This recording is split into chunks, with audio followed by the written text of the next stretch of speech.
Loyalty. It's the holy grail for marketers, a deeper form of engagement in this age of fractured media and diffused attention.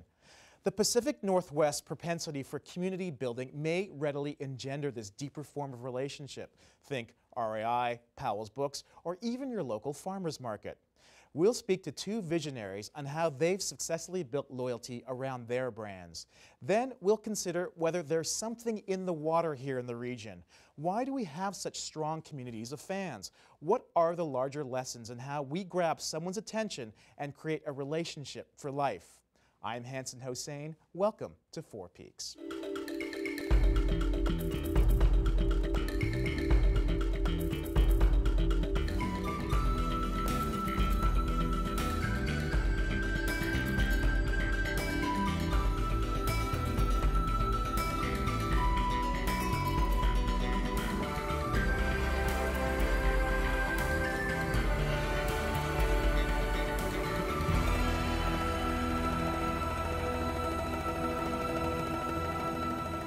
In every way, Shauna Causey stands on the peak of community.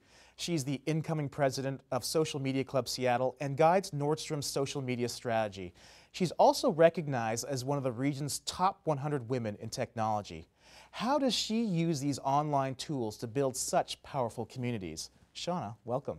Thank you for having me. Hey, well, listen, you've had an incredible career. You've worked for amazing organizations like the Mariners, Comcast, Fox, Nordstrom. What does loyalty mean to you in that context? Yeah, you know, I feel like I've been really lucky in my career to work for such great companies, and it's always kept me here in Seattle. And your question makes me think back to my first job at the Seattle Mariners, and it was that idea, they really ingrained in us that idea of people might not remember everything that happens at the ballpark when they come that day, but they will remember how you felt when you were there. And I think that that's just a common sentiment that we hear over and over again, but it really came to life at the Mariners, and it's this idea of how do you care about your customers and make the experience great. So that's interesting. So you're looking primarily at emotion. So let's take the Mariners, for example. Do you need to extract that universal emotion that you're going to use to appeal to your fans? I mean, how do you do that? Yeah, I mean, I think it's looking at all the programs that you're doing and all the way down to who you're hiring, but figuring out how do you care about the customer or your constituent as best you can and show them that you care and make it a great experience. So you're right on the emotion side. It's really important. So are the emotions specific to the particular brand? Like for the Mariners, for example, what emotion would you be looking at there? Well, the Mariners are really targeted at families, so making it a great family experience. So in every way, from the food to how you greet people to if something happens at the ballpark, if you spill coffee on your shirt, that you can get a new shirt at customer service, wow. a new T-shirt.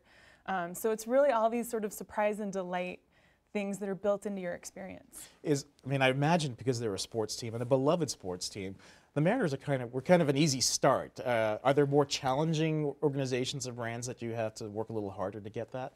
Yeah, well, that's a great question. And Comcast was definitely a challenge. I worked there for almost 8 years, and there were many different ways that we were trying to show customers that we cared in an environment that was sometimes tough with all of the different business problems and challenges. People love to hate Comcast. You know, the sector, it's a tough place to be because when you're trying to serve that many people with that many different services. And there's no choice either, so they think sort of Comcast is being forced upon them, right? Well, there are other choices, but you're right. Like there are fewer choices and bigger companies that are providing services like satellite. And it's one of those services that you don't have any appetite for it going down. If it doesn't work, we have a problem, So you have to always be on. You have to have great customer service. You have to show that you care about the customer. You have to just be there for them 24/7. And does that actually turn things around? Can people actually love Comcast? Frank Eliason was one of my coworkers when I worked at Comcast, and he started the Comcast Cares Twitter handle and we had this great social media effort. And we saw that it did, in many ways, transform the company from the inside out on how we treat customers. We actually started listening more to the customers. We started looking at how do we actually change the company for the better? How do we provide better customer service? And I give a lot of credit to Frank in that. So if you had to look at that specifically, that you were able to take a much maligned organization and actually turn around the sentiment, what would you say was the lesson you can draw from that? What was the strategy that really did it? What was the thing that really said to people, you know what, I actually do believe that Comcast actually cares? Yeah. Well, a lot of companies still, on social, specifically on social media channels, they don't respond to people. They don't reply to them and ask how they can help. So if somebody has a complaint, they won't reach out and help because they're not using it in that way as a customer service channel. And I think when you think about a company who needs to improve customer service, and then that opportunity to do that, it really helped the company because people weren't expecting to hear back, and they weren't expecting to hear back within 10 minutes, which was great. And then they weren't expecting to get their problem fixed without even calling on the phone, which normally they would have had to call on the phone. They might have had a tech come out to the house. It might have been this big ordeal, and all of a sudden they can send a tweet and possibly get their issue fixed within 10 minutes. Was part of it at the time that there was this novelty that you didn't have to call on, that Comcast was actually using the internet essentially to reach out? I mean, has novelty worn off, or does it continue to be, from what you know, a useful tool? No, it's definitely still a useful tool, and I actually recently did some research to look at what are the top companies and nonprofits doing, and still a lot of them are not responding to customers. They're just not using it in that way, and there's this huge opportunity that if they looked at it and they said, how can we improve customer service? And they started responding and actually started having a team that helped customers on social, that they would see some of those same benefits. But it must be kind of scary because it's not like you're outsourcing this to somebody in India to handle it by telephone. You yourself are on the front lines. You are actually in this raw position of being connected to people who may have a complaint. How did you handle being exposed like that? Yeah, well, there are so many different fears involved in putting yourself out there and actually being open to negative feedback. I feel like I had always been waiting for social media channels my entire career. I had a communications background, and I was sending out these press releases a while ago now, it's been years, and they would have this, the news would be in the middle of the press release. I mean, you have this whole lead in, and then you've got the news, then you've got this big disclaimer at the bottom, so you're sending it out to people, having to go through them to get the news out to other people. So when this came along, it was like, we can now talk directly to the customer in a much more informal voice and using plain English instead of having this press release disclaimer info. And with that previous world that you were part of, it was a very convoluted system where you almost actually had to go through these stages for permission before you could actually reach out to people. Those stages of permission are going away. You no longer have to ask for permission to do this. You obviously like this, but this is kind of hard for organizations to stomach. How do you get them around that? It's really hard. A lot of times for nonprofits and for companies, it's just showing what's possible, showing the results based on what the goals are. And then oftentimes it's showing what the competition is doing or how we've seen success in other sectors or other businesses. Well, you alluded a bit to your past as well, that you've always been involved in communications or community organizations your entire career. Why has this been such a focus for you, especially community? What is that about that you love so much?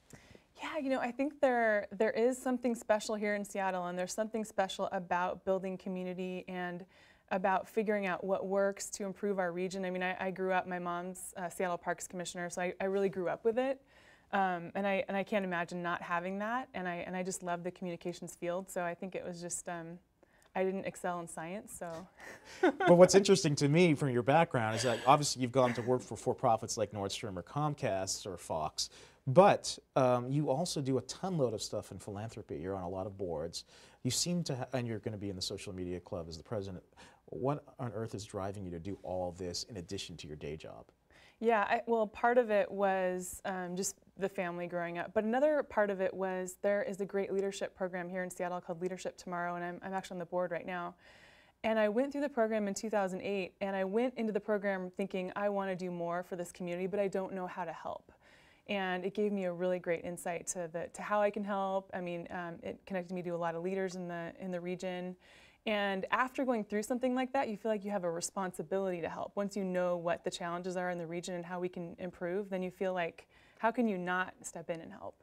Well, that's interesting. So it sounds like regardless of whether you're doing this for a living, you're trying to help somebody make a profit, or you're trying to help somebody just get through life, that you really want to be a positive force.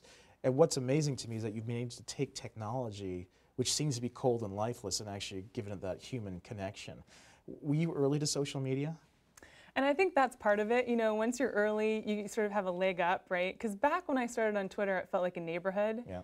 And now it's a big neighborhood, and it's great because there's much more discussion and so many more things going on. But yeah, I mean, I feel like once you start early, you sort of do have a leg up, right? Because you understand it, and you're in there earlier, and you know who the players are, and yeah. So what do you like it so much? What is it about social media? Because social media, as we know, was kind of like, people were kind of uncomfortable with it until we began to see examples like Barack Obama being elected thanks to fundraising through social media. All of a sudden, people recognized that it had a real institutional value. But you were there early, so there must be something about it that you really feel attracted to. Yeah, you know, I've just been able to see the power of using social channels to connect with friends of friends of friends. You know, for nonprofits, it's a great way to find board members, to reach out to volunteers. You know, it's just, there's so many great aspects of it, and it's free, pending the resources that you need to actually do it. So I've just been able to see how nonprofits have been able to allocate some of their marketing budget over to think about how can we use social to actually do a more viral connection with the community. Well, that's interesting because you've done social media for both for-profit and nonprofit organizations. Are there any fundamental differences between the two in terms of how you advise them to use social media? You know, the general ideas are the same, but when we sit down, and this is something that a lot of companies don't do right, is they just go, oh, we have to do this because it's the hot thing, or I read about it in the New York Times or the Wall Street Journal. But like really sitting down and figuring out what are the goals, like what are you trying to accomplish as a business, and then translating that to social instead of just saying, hey, we're on social, now what do we do here? It seems so simple, but so many times we forget that like the goal should be the same for whatever we're doing as a company, and it shouldn't be different. So really figuring out what are the goals, and then how can we best use the technology. And oftentimes nonprofits' goals are different. You know, we have to think about fundraising. We have to think about reaching the people who we need to reach to actually, you know, getting in front of them, getting their attention, inviting them in to get to know us better so that they will continue to give money. In fact, you wrote a post, or somebody wrote a post about you in the Huffington Post in the last few years, where you said for nonprofits it should be you should use social media as a friend finder and not for fundraising. What did you mean by that? You know, it's one thing that I've thought a lot about over the last couple of years is how can we start to be a friend? And is it possible for a brand or a nonprofit to be a friend? Is it? And it seems like such an absurd question, right? I mean, on one hand, of course it is, and on the other hand, they can never be there and, you know, your shoulder to cry on if you're having a hard time or whatever it is. But I think that now we have this opportunity with technology to be a friend on a massive scale, whether it's a government official, whether it's a nonprofit or a company. And that just means hiring people and showing that you care about the community, and hopefully you do as a business, and it's not like you're just acting like you do. But the companies who do care a lot about their customers and the nonprofits that care a lot about listening and interacting, it's really apparent, and it comes through, and people start to have this feeling like I would never go to another nonprofit to give, or I would never go to another business to spend my money because I have a connection with you. Well, I find that really interesting, and especially when it comes to the authenticity. Somebody like you, who's actually a huge influencer on Facebook and Twitter, I mean, your numbers make me look like the kid in high school nobody would sit through in the cafeteria at lunch. You have 27,000 Twitter followers, you know, 3,600 friends on Facebook. It's incredible. With those numbers, though, this is almost broadcast level. Can you truly have an authentic relationship with these people? That's a great question. I mean, it is, you know, so many people, there's that idea that you can only know 100 people or have relationships with a certain amount of people, whether it's 12 or 15, good friends. But I think that there's this idea of this looser relationship. So we'll follow each other, and you know, maybe once a year or twice a year if you have a problem, or if you love something that I do, you'll reach out.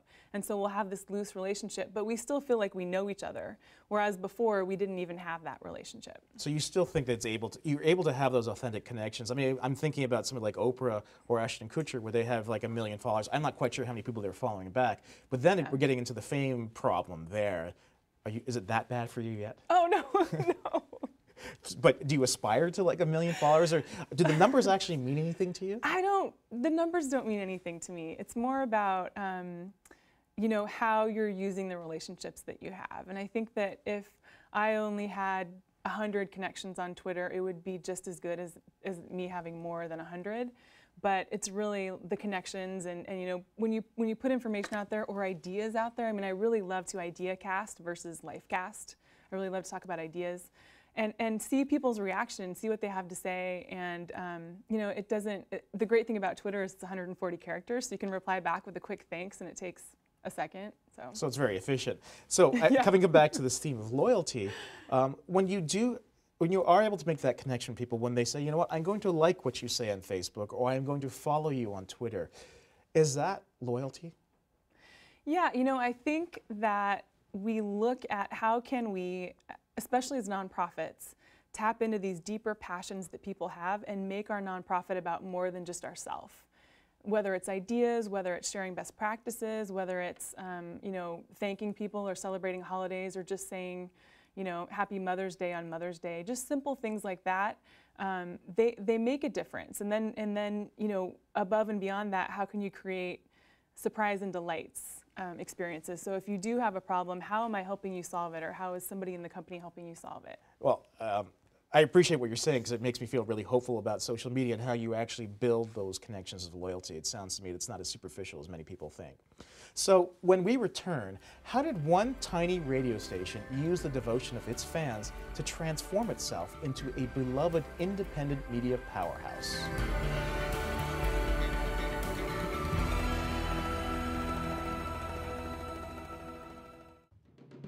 The digital revolution has turned communications upside down. It poses challenges and opportunities to professionals seeking to influence and persuade.